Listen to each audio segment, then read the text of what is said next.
What's up, WWE Champions Universe? This is Lee from Champions Chat, and this is the next installment of Should You Take Blank 6-Star Gold.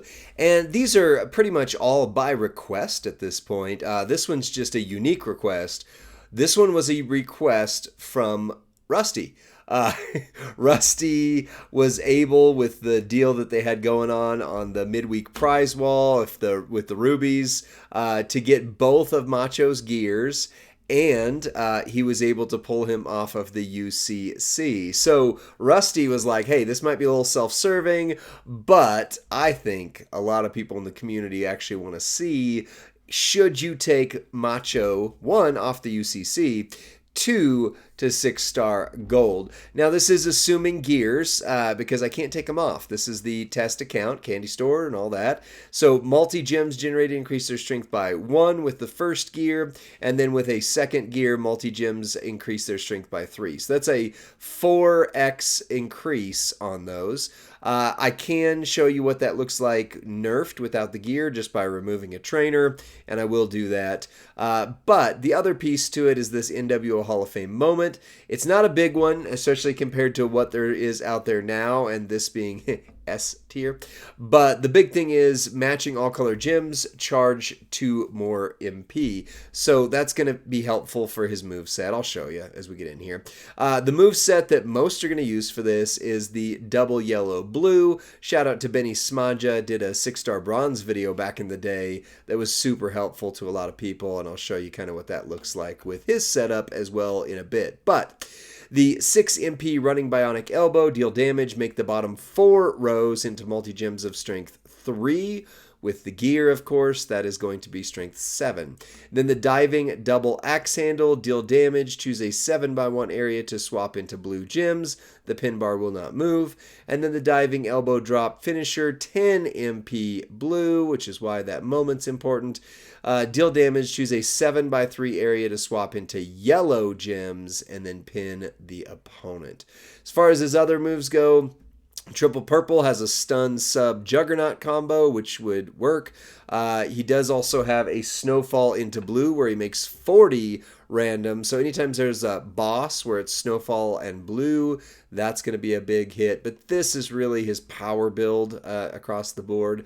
And as I always say, look at what Scopely's trying to tell you.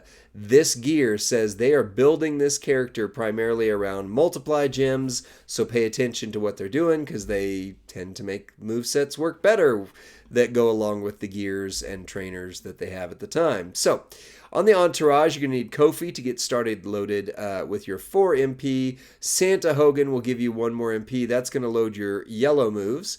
Matt Hardy will give you an increased strength by 2. I will run this without Matt Hardy and then with Sherry, just so you can see the variations because we can do it quick.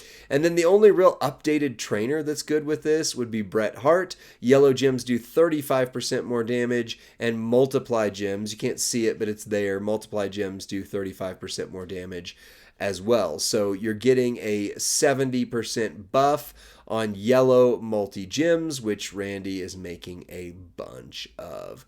You can also run Mem Rock right here, which will increase the strength of the multi-gems by 1. I can show you that if you want to see it, etc., etc. With the strap, I think the best plate is going to be the Nightmare Insignia. Whenever you make 6 or more multi-gems, increase your yellow gem damage by 100%. Now, it is only for 1 turn, so just make sure you don't get out of that. And then ignore that guy. I just didn't have the plate mover currency to take it off.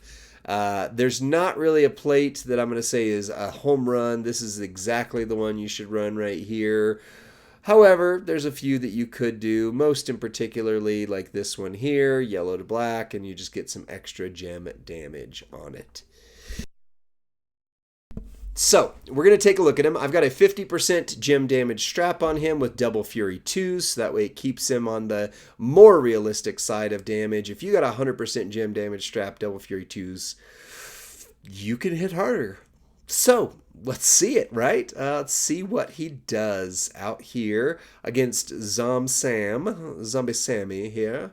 Statue versus zombie, which would work because the zombie couldn't bite the statue, right? It just, yeah, anyway, so.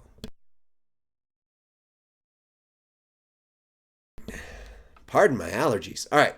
So you've pretty much got a straightforward move set here. You make the bottom 4 rows into multi-gems of strength 9 with the gears.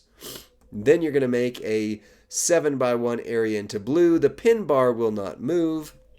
So you can put it wherever you want. You could go over the ×9s if you want, but we're buffing the yellow with the Nightmare Plate, so that's going to be my focus. Still, a little bit of additional damage. Notice 50 million on the health. Finisher 7x3 into yellow.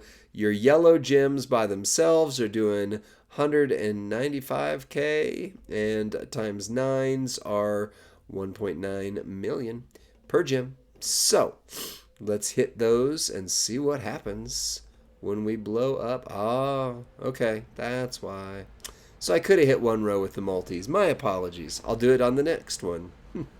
Still, 40 million, turn 1, very, very easy to get there, and that is the build that most will be able to do. Without Matt Hardy on there, I mean, it's fairly straightforward math. You're going to be right in the 30-ish million range, and then but again, I didn't run the moveset properly the first time. So let me show you it without Matt, and then I'll show you with Sherry real quick as well. Boom. There we go. So without Matt, this simulates no gear. So you can answer the question real quick. Should you take him without gear to 6-star gold? We can find out pretty quick. Pretty quick. So we'll do this. Since the pin bar does not move, we're at ×7 on everything. Do that. That did cause some additional things, but that was 20 million right there. And now, since it caused some additional things, we can just put those right back. And technically, we do it again if we wanted to. Just keep going for as long as we want to do that if you make a yellow match. So he's from 50 down to 22 million. This is the big bop I want to see, though, is what does this do? With a simulated no gear, still in the 42 million range. So, I mean, you could see we wiped a 6 gold pretty darn quick. That was easy. Let me run him with Sherry, and then we can also swap out Memrock if you want to see that. But either way, the picture is already forming fairly favorably that you want to take Macho. You want to get him off the UCC. I don't have him yet myself. In fact, this is the first time I've ever played with him doing this video and getting ready for it here. So you want to get him off the UCC. He's definitely a valuable, especially a class that is acrobat. That is that if you don't have Muda, there's not a ton of great options. There are, but there's also not, right? I mean, that is one that's a little more rare air when you're talking about, what you can do with your acrobat class. Acrobat Macho, still near the top of the pile. All right, so this is the opposite direction. Instead of not seeing the gear, now you got gear and Sherry, so they're ×11, which is big. That's a big one. If we do this, we're going to get our yellow moves back. We won't need it. That was already 23 million, but you can put those right back on the board. And I am not going to do it again, but you absolutely could hit this one more time. The reason I'm not going to is because I want to make sure I don't miss the pure hit. I just want to see what the finisher does with all of this. And there's a chance that we would screw it up if we, get it out there. 64 million. 64 million. So on our power rating scale, Hall of Fame Macho, it's fast, loads turn 1, he hits over 60 million. His moves flawlessly recycle, they're 6 MP, so right away, he is already 5s in the first 2 categories of our power rating right there. And he's a somewhat older character. I mean, he wasn't even allowed to be used in the game for a while, so that is pretty spicy. The only other way you can do this differently would be instead of running Bret Hart, you would run Memrock. Here we are, Memrock. So instead, theoretically, Bret is 35 and 35% on the multi-gems, which is 70%. +1 strength to multi is functionally 100% damage. So we should see the hardest hit right here, theoretically, if math works the way math is supposed to work, but we all know that Steiner math and Scopely math sometimes come into play. So I would say, I think we could get him right close to 70 million, because they're times 12 now, right? So every single multi-gym doing 2.17 million, and we're gonna make all of those. I think we can do it. Let's see. All right, so that was an 18 million hit. Oh, and I'm just talking about the finisher. I'm not talking about the overall, by the way. Then we make those yellow. 51, so 70. Yeah. So between the two, the overall is what I confused myself. The overall was 70 million plus turn 1. Easy.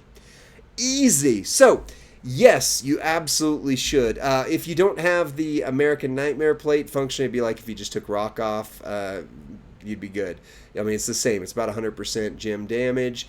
But that is from, if you have no gear, all the way up to, Sherry plus Memrock. He is good in every single one of those cases still. Easy win. Man, it's hard not to still love this character. I wish I had him. Rusty, congratulations on your move on the UCC, the Ultimate Champions Club, and the prize wall this month. I've got a little different plan for the prize wall, but that's a video for another time. So, let me know what you think in the comments section. Like this video, subscribe to Champions Chat, and then send this to your friend or faction mate who is wondering, should I get Randy Savage, Hall of Fame, off the Ultimate Champions Club? And is he worth taking to 6-star gold? Here's your answer. I about knocked over my water. I'll see you on the next one. Bye. I should have said, should you take him? Ooh, yeah.